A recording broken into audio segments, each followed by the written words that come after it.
ಇನ್ನು ಕೊಪ್ಪಳ ಜಿಲ್ಲೆಯ ಹಲವು ಕಡೆ ವರುಣನ ಅಬ್ಬರ ಜೋರಾಗಿದೆ. ಹಳ್ಳಕೊಳ್ಳಗಳು ತುಂಬಿ ಹರಿತಾ ಇದೆ. ಹಲವು ಗ್ರಾಮಗಳ ರಸ್ತೆ ಸಂಪರ್ಕ ಕೂಡ ಕಡಿತವಾಗಿದೆ ಮಳೆ ಪರಿಣಾಮ.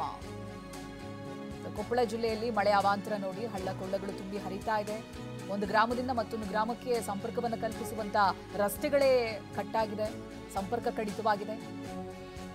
ರಸ್ತೆಗಳು ಸಂಪೂರ್ಣವಾಗಿ ಜಲಾವೃತವಾಗಿದೆ. ವಾಹನಗಳ ಸಂಚಾರ ಅಸಾಧ್ಯ ಅನ್ನುವಷ್ಟರ ಮಟ್ಟಿಗಾಗಿದೆ.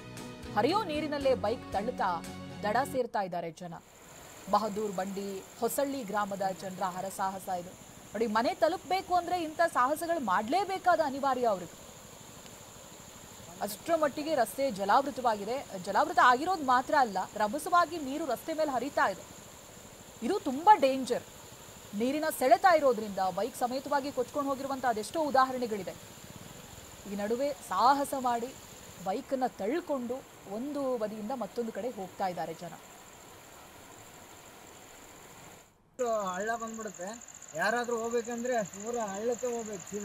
ಹೋದ್ರೆ ಸೀದಾ ಹಳ್ಳ ಒಂದು 4-5 ಬೈಕ್ ಹೋಗಿದ್ದಾವೆ ಆಗಲೇ. ಇದ್ರಾಗೆ ಮೇಲೆ ಅಧಿಕಾರಿಗಳಿಗೆಲ್ಲ ಹೇಳಿದ್ರು, ಯಾರು ಸ್ಪಂದನೆ ಮಾಡ್ತಾ ಇಲ್ಲ. ಈಗ ಯಾರು ಗ್ರಾಮ ಪಂಚಾಯತಿ ಯಾರು ಮೆಂಬರ್ಸ್ ಇದು ಮಾಡ್ತಾ ಇಲ್ಲ. ಈಗ ಇದು ಏನಾಗಬೇಕಂತ ಅಧಿಕಾರಿಗಳಿಗೆ ಹೇಳ್ತಾರೆ. ಸೇತುವೆ ಆಗ್ಬೇಕಂತಂದು ಇದು ಮಾಡ್ತಾ ಇದೀವಿ. ಎಲ್ಲ ಇದು ಮೇಲೆ ಅಧಿಕಾರಿಗಳು ಎಲ್ಲ ಹೇಳಿದ್ರೆ ಮಾಡ್ತೀವಿ ಅಂತಾರೆ. ಏನು ನೋಡಿ ಹಳ್ಳೆ ಯಾವ ಥರ ಬರ್ತಾ ಇದೆ ಅಂತ. ಇನ್ನು ಧಾರವಾಡದ ಭೋಗನೂರು ಗ್ರಾಮದಲ್ಲಿ ಪ್ರವಾಹದ ಪರಿಸ್ಥಿತಿ ಸೃಷ್ಟಿಯಾಗಿದೆ. ನಿನ್ನೆ ರಾತ್ರಿ ಸುರಿದಂತ ಮಳೆಗೆ ಅಲ್ಲಿಯ ನಿವಾಸಿಗಳು ಪರದಾಡಿದ್ದಾರೆ. ನೀರು ಸಮೇತ ಮನೆಯೊಳಗೆ ಮಣ್ಣು ತುಂಬಿಕೊಂಡಿದೆ. ಮನೆಯಿಂದ ನೀರನ್ನ ಹೊರಹಾಕುವುದಕ್ಕೆ ಜನ ಹರಸಾಹಸ ಪಡ್ತಾ ಇದ್ದಾರೆ. ಅಧಿಕಾರಿಗಳು ಸಂಕಷ್ಟಕ್ಕೆ ಸ್ಪಂದಿಸಲಿಲ್ಲ ಅಂತ ಅವರ ವಿರುದ್ಧವಾಗಿ ಆಕ್ರೋಶವನ್ನ ವ್ಯಕ್ತಪಡಿಸ್ತಾ ಇದ್ದಾರೆ. ಜನಪ್ರತಿನಿಧಿಗಳ ವಿರುದ್ಧವೂ ಕೂಡ ಕಿಡಿಕಾರಿದ್ದಾರೆ ಸ್ಥಳೀಯರು. ನೋಡಿ ಮನೆ ಪರಿಸ್ಥಿತಿ ಹೇಗಾಗಿದೆ ನೋಡಿ. ಮಣ್ಣು ಸಮೇತ ನೀರು ಮನೆಯೊಳಗೆ ತುಂಬಿಕೊಂಡಿದೆ. ಸೊ ಹೇಗೆ ಜೀವನ ಮಾಡೋದು? ಇದು ಧಾರವಾಡದ ಬೋಗನೂರು ಗ್ರಾಮದ ಪರಿಸ್ಥಿತಿ. ನಮ್ಮ ಪ್ರತಿನಿಧಿ ನರಸಿಂಹಮೂರ್ತಿ ಒಂದು ಪ್ರತ್ಯಕ್ಷ ವರದಿ ಕೊಟ್ಟಿದ್ದಾರೆ. ಇಲ್ಲಿಯ ಪರಿಸ್ಥಿತಿಯನ್ನು ವಿವರಿಸಿದ್ದಾರೆ. ಬನ್ನಿ ನೋಡೋಣ. ಧಾರವಾಡ ಜಿಲ್ಲೆಯ ನವಲಗುಂದ ತಾಲೂಕಿನ ಬೋಗಾನೂರು ಗ್ರಾಮದಲ್ಲಿ ಪಕ್ಕದಲ್ಲಿರುವಂತಹ ದೊಡ್ಡ ಹಳ್ಳ ತುಂಬಿ ಊರಿಗೆ ನೀರು ನುಗ್ಗಿತ್ತು ಕಳೆದ ರಾತ್ರಿ. ಇದೀಗ ನೀರು ಇಲ್ಲ ಅಂದರೂ ಕೂಡ ಅದು ಮಾಡಿ ಹೋಗಿರುವಂಥ ಅನಾಹುತಗಳೇನು ಅನ್ನೋದನ್ನು ನಾನು ಇಲ್ಲಿ ತೋರಿಸಿದ್ಲಿ. ಈ ಗ್ರಾಮದ ಮಹಾದೇವಪ್ಪ ಅನ್ನೋರದು ಮನೆ ಇಲ್ಲಿದೆ, ನೀವು ನೋಡ್ತಾ ಇರ್ಬೋದು. ಈ ಮನೆ ಅಂದರೆ ಇಲ್ಲಿವರೆಗೂ ಸುಮಾರು 3-4 ಅಡಿಯಷ್ಟು ನೀರು ನಿಂತಿದ್ದಕ್ಕೆ ಈ ಮನೆಯ ಪರಿಸ್ಥಿತಿ ಏನಾಗಿದೆ ಅಂತ ಸ್ಪಷ್ಟವಾಗಿ ನೋಡ್ಬೋದು. ಅಂದರೆ ಇರೋದು ಚಿಕ್ಕ ಮನೆ.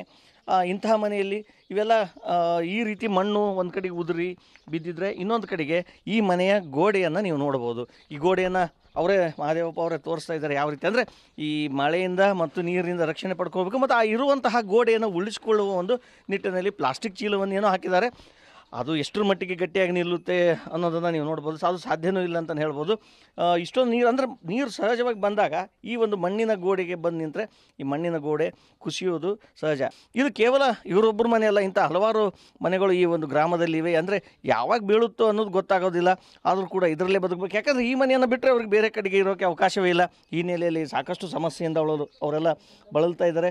ಮಕ್ಕಳೆಲ್ಲಿ ಹೋಗಬೇಕು, ಮಹಿಳೆಯರಲ್ಲಿ ಹೋಗಬೇಕು, ವೃದ್ಧರಲ್ಲಿ ಹೋಗಬೇಕು ಅನ್ನೋ ಇದ್ದುದರಲ್ಲಿ ಹಾಗೆ ಅದನ್ನು ಉಳಿಸ್ಕೊಳ್ಳೋ ಒಂದು ಪ್ರಯತ್ನವನ್ನು ಮಾಡಿದರೂ ಕೂಡ ಈ ನೀರು ನಿಧಾನವಾಗಿ ಕೆಳಗಡೆ ಇದ್ದರೂ ಕೂಡ ನಿಧಾನವಾಗಿ ಮೇಲ್ತನ ಹೋಗಿಬಿಟ್ಟು ಈ ಒಂದು ಗೋಡೆಯನ್ನು ಸಂಪೂರ್ಣವಾಗಿ ಬೀಳುವಂತೆ ಮಾಡಿದೆ. ಇದು ಇಲ್ಲಿ ಬನ್ನಿ, ಇಲ್ಲಿ ನಮ್ಮ ಜೊತೆ ಈ ಒಂದು ಮನೆಯ ಮಾಲೀಕರಾದಂಥ ಮಹಾದೇವಪ್ಪ ಅವರಿದ್ದಾರೆ.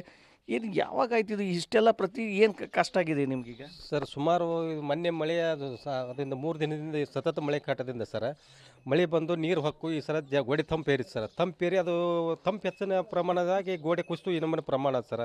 ಪ್ರಮಾಣ ಆದಮೇಲೆ ನಾವು ಎಲ್ಲ ಮಕ್ಕಳು 4-5 ಮಕ್ಕಳು ತಂದೆ ತಾಯಿ ಎಲ್ಲ ಕಟ್ಕೊಂಡು ಒಳಗಿದ್ದೀವಿ ಸರ್. ನಾವು ಹೆದರಿ ಹೊರಗೆ ಓಡಿ ಬಂದಿವಿ ಸರ್. ಇದು ಈ ಥರ ಆದ್ರೆ ಸರ್ ಹಿಂಗೆ ಮಳೆ ಪ್ರವಾಹದಿಂದ ಈ ಥರ ಅಪಘಾತಗೀಡಾಗಿ ಸರ್ ನಾವು ಜೀವ ಮತ್ತು ಮರಣ ಜೊತೆ ಹೋರಾಟ ಈ ಮನೆ ಒಳಗೆ ವಾಸ ಮಾಡಿ ಜೀವ ಇಟ್ಕೊಂಡು ವಾಸ ಮಾಡುವಂಥ ಪರಿಸ್ಥಿತಿ ಆಗಿದೆ ಸರ್. ಯಾವ ಟೈಮ್ನಲ್ಲಿ ಬೀಳ್ತೈತೆ ಮನೆ ಅನ್ನೋದು ಗೊತ್ತಾಗಲ್ಲ ಸರ್. ನಾವು ಈ ಮನೆ ಒಳಗೆ ಸರ್ ಇದ್ವಿ ಅಂದ್ರೆ ನಾವು ಇದ್ದು ಸತ್ತಂಗೆ ಆಗುತ್ತೆ ಸರ್. ಯಾವ ಟೈಮ್ನಾಗ ನಮ್ಗೆ ಅಪಾಯ ಕೊಡ್ತೈತೆ ಲೆಕ್ಕಿಲ್ಲ ಸರ್. 6 ಮನೆ ಮಟ್ಟ ಐತೆ ಸರ್ ಇದು ಮನೆ. ಕ್ಯಾಮ್ರಾ ಪರ್ಸನ್ ಅಕ್ಷಯ್ ಜೊತೆ ನರಸಿಂಹಮೂರ್ತಿ, ಪ್ಯಾಟಿ, TV9 ಧಾರವಾಡ.